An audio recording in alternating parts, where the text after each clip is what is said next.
नगरी है, वहाँ संतों का जो है एक बहुत बड़ा समागम होता है। जैसे साच कहे जग मारन धावे, झूठ कहे पतियाऊं ना ज्ञानी के परम विवेकी ज्ञानी को है मुंडगवार। शाही गई सफ़ेदी आई अब का करोगे भाई। तो बनारस वाराणसी में एक जैसे राजा हरिश्चंद्र जी बिक गए, आज वहाँ आकर के झूठ बोला जा रहा। जय हिंद दोस्तों, मैं हूं आपका दोस्त विजय राजा और आप देख रहे हैं यूपी सच तक। दोस्तों अभी हम लोग हैं इस समय घोसी लोकसभा में और यहाँ पे घोसी काफ़ी सुर्खियों में बना रहता है। और ऐसे ही में हमारे साथ एक नेता हैं जो बड़े दिग्गज नेता हैं और काफ़ी सोशल मीडिया के सुर्खियों पे बने रहते हैं, काफ़ी चर्चे में रहते हैं। इनका बयान काफ़ी जोश और जुनून के साथ रहता है। तो आज हम इस समय हैं इनके सामने ही हैं और आइए हम इनसे बात करते हैं और लोकसभा चुनाव के बारे में भी थोड़ी बात करेंगे। तो नेताजी सबसे पहले स्वागत है यूपी सच तक में। मैं इस चैनल को धन्यवाद देता हूं और जनता को भी धन्यवाद देता हूं कि जो लोग सुने और कहीं से मेरी भी गलती है तो उसको क्षमा प्रदान करें, क्योंकि हर हमेशा मैं सोशल मीडिया पर चैनल के माध्यम से जाता रहता हूं। लोग जनता के अंदर यह विश्वास है कि वह नेता बोल रहा है तो कुछ अच्छी बातें बोलेगा, अच्छे शब्दों का विचार करेगा। इसलिए मैं इस चैनल के माध्यम से कह रहा हूँ कि जो राजनीतिक जो इस समय जो राजनीतिक चर्चा है ये बहुत ज़ोरों शोरों पर ये जो चैनल के लोगों ने चलाया है। अगर लाख भी गलती कोई कर रहा है तो उस गलती को उजागर नहीं किया जा रहा है। मैं चैनल के माध्यम से बोल रहा हूँ कि महंगाई, बेरोजगारी जो एक बहुत बड़ा देश के सवाल खड़ा है, ये राजनीति जो अधिकार जो हमारे उत्तर प्रदेश में जो चला रहे हैं लोग, तो ये महंगाई और बेरोजगारी और जो उनके कार्यकर्ता अगर कोई गलती कर रहे हैं या झूठ बोल रहे हैं तो कोई उस पर मीडिया वाले, चैनल वाले, कोई भी आदमी उस पर सवाल नहीं उठाता है। क्यों नहीं उठाता है भाई? क्या बात है?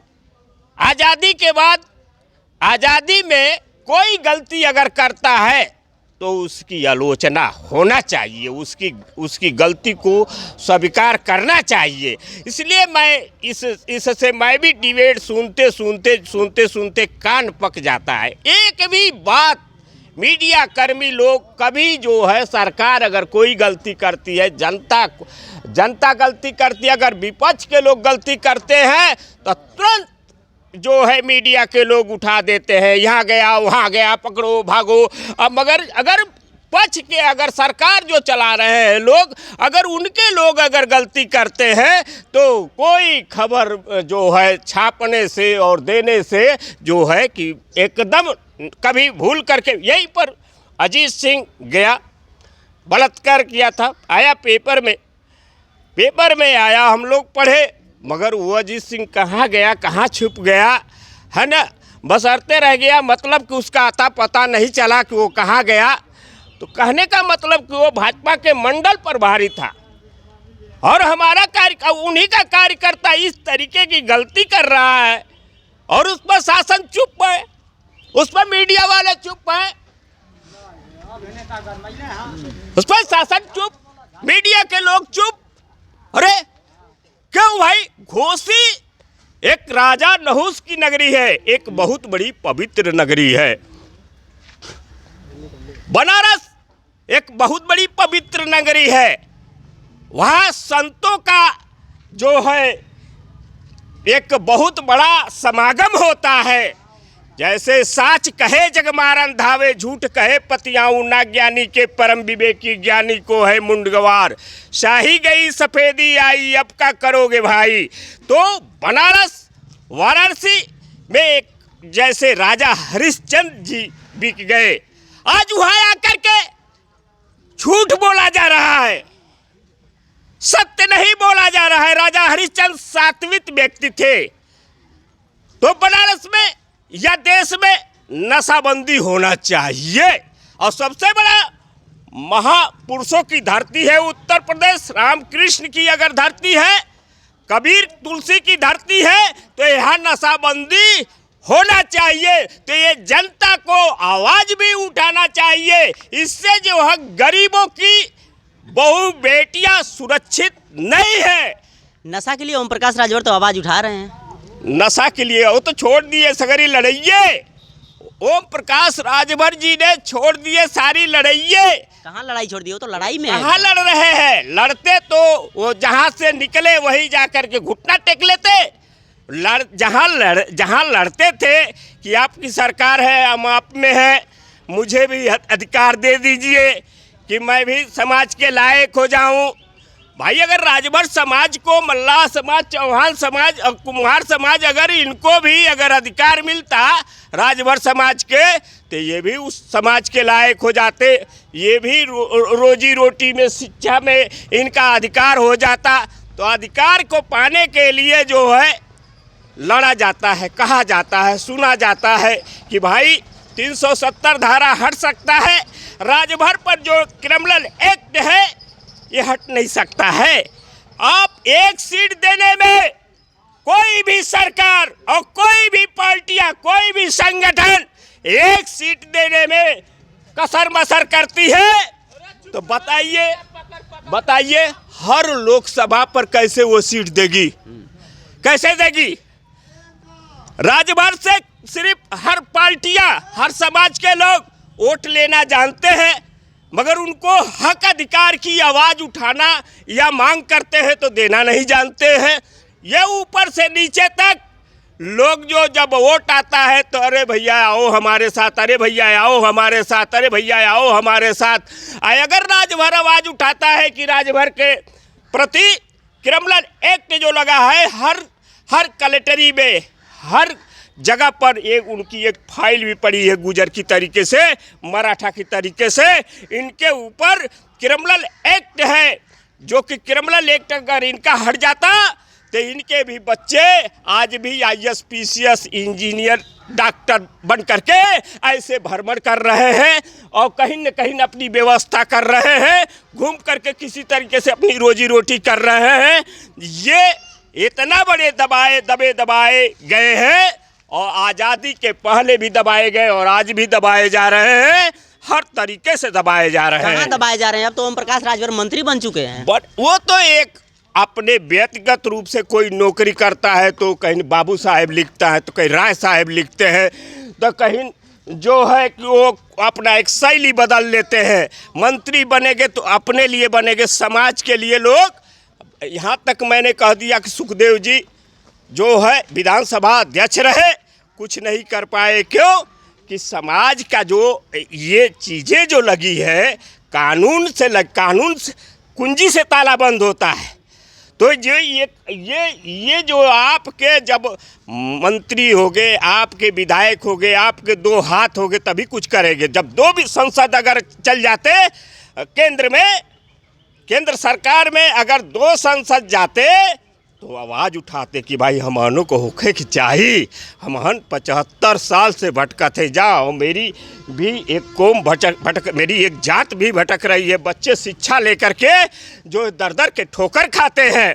तो इसलिए ये हमने हमेशा बयान दे रहा हूँ कि राजभर के ऊपर जो क्रिमिनल एक्ट है, जो लोग राजनीति कर रहे हैं, जो सोच विचार कर रहे हैं, जो उसमें जा रहे हैं, उनको जानकारी हो रही है कि आप गोलियों से भी गुजर भूजेंगे और उनको क्रिमिनल एक्ट नहीं हटा।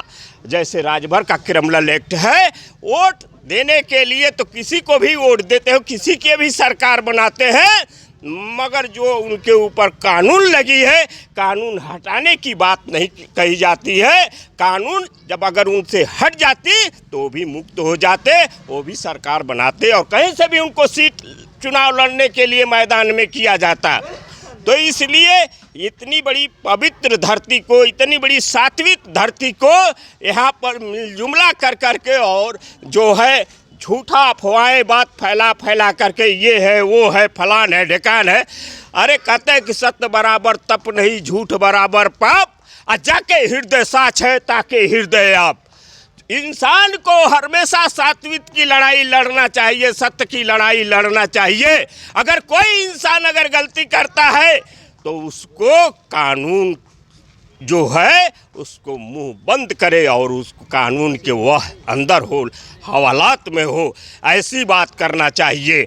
ये नहीं है कि साक्षात बेईमानी भी करे, साक्षात जो है डाकू बने, अपने के डाकू बने और दूसरे पर पाबंदी लगावे, ऐसी बात नहीं है। अगर मेरा ही कोई व्यक्ति हो अगर गलती करता है तो उसको कानून लगना चाहिए, सामाजिक भी लगना चाहिए और कानून भी लगना चाहिए। नियम ऐसा होना चाहिए, ये नहीं है कि मेरा कार्यकर्ता गलती कर दिया तो उसको बकस दिया जाए, उसका कार्यकर्ता गलती करे तो उसको सजाए और दंड और मौत दिया जाए। ऐसी मैं नीतियों से बहुत दूर रहता हूँ। क्यों? ऐसा नीतियाँ नहीं करना चाहिए। कानून सबके लिए बराबर है, या मरना सबके लिए बराबर है, मगर सात्विक राजा हरिश्चंद्र बनना, सेवरी बनना, मीरा बनना, बौद्ध बनना, प्रहलाद बनना, ये बड़ी संघर्ष की लड़ाई है। जो सत्य पर टिकेगा वही कुछ अपने मानव जीवन को सफल बनाएगा, अन्यथा ऐसे झूठे अफवाहें राजनीति करना एकदम गंदी राजनीति हो चुकी है। जो लोग गलत कर रहे हैं उनको प्रमोशन दिया जा रहा है और उनको जो है जगह दी जा रही है, उनको तरक्की की यही है। मगरमच्छ और घड़ियाल बन करके घूमो, अजगर बन के घूमो, इनको खाओ उनको खाओ, फलान को खाओ ढेकान को खाओ, ऐसी राजनीति से वंचित रहना चाहिए। मानव जन्म है, बड़ा भाग्य से मिलता है और इसको गलत जगह पर प्रयोग नहीं करना चाहिए, अवगुण को नहीं अपनाना चाहिए। तो सिद्धांत होता है, सिद्धांत के खिलाफ नहीं काम करना चाहिए। अभी घोसी लोकसभा से ओम प्रकाश राजभर जी के बड़े बेटे अरविंद राजभर चुनाव में प्रत्याशी बन करके उतर चुके हैं। तो क्या करेंगे उतर करके? एक बार चैलेंज दिए, एक बार तमाम मीडिया के सामने चैलेंज दे रहे थे और चैलेंज में जब मीडिया के लोग और समाज के लोग जब देख लिए और सारे उनके लोग देख लिए कि उसके बावजूद तो जीतत रहा, कई हजार कई लाख से नहीं जाई वोट जीतत रहा। तो जब चोरी और झूठ जब बंद हो जाई तो तुहार सब डफली पिटल बंद हो जाई, एको डफली तुहार रही ना जाई। अगर सही ढंग से वोट किया जा, सही ढंग से गिनती किया जा तो बनिए अटल बिहारी वाजपेयी। एक वोट खरीदे नहीं, 13 दिन की सरकार गिर गई। इसलिए हर इंसान आज अगर सही किए, एक एक काम सही किए तो उनका गुणगान किया जा रहा है। और यहाँ नंबर 2 का तेल बिक रहा है, नंबर 2 का सोना बिक रहा, सोना चांदी बिक रहा है। एक तंबाकू वालों को ईडी पूछिया रही है, 300 करोड़ रुपया निकल रहा है। एक इत्तर वाले को 300 करोड़ रुपया निकल रहा है। ये सोना चांदी बेचे, हीरा बेचने वाले, इनके पास छापामारी हो, देखो देश तुरंत सुधर जाएगा, तुरंत सुधर जाएगा कि हाँ कैसे तुम नंबर 2 का सोना बेच रहे हो, नंबर 2 का हीरा और चांदी बेच रहे हो, कैसे नंबर 2 का तेल बेच रहे हो। तुरंत देश सुधर जाएगा, वही दरिये से सुधर जाएगा कि अरे भागा रे अब तो भूकंप आ गए। चलिए तो जय हिंद, जय भारत। तो चलिए दोस्तों, ये है सुहेलदेव स्वाभिमान पार्टी के दिग्गज नेता और इनका छोटा सा इंटरव्यू आपको कैसा लगा? वीडियो पसंद आया हो तो चैनल को सब्सक्राइब करें, लाइक करें, शेयर करें। मिलते हैं नेक्स्ट वीडियो में, तब तक के लिए जय हिंद।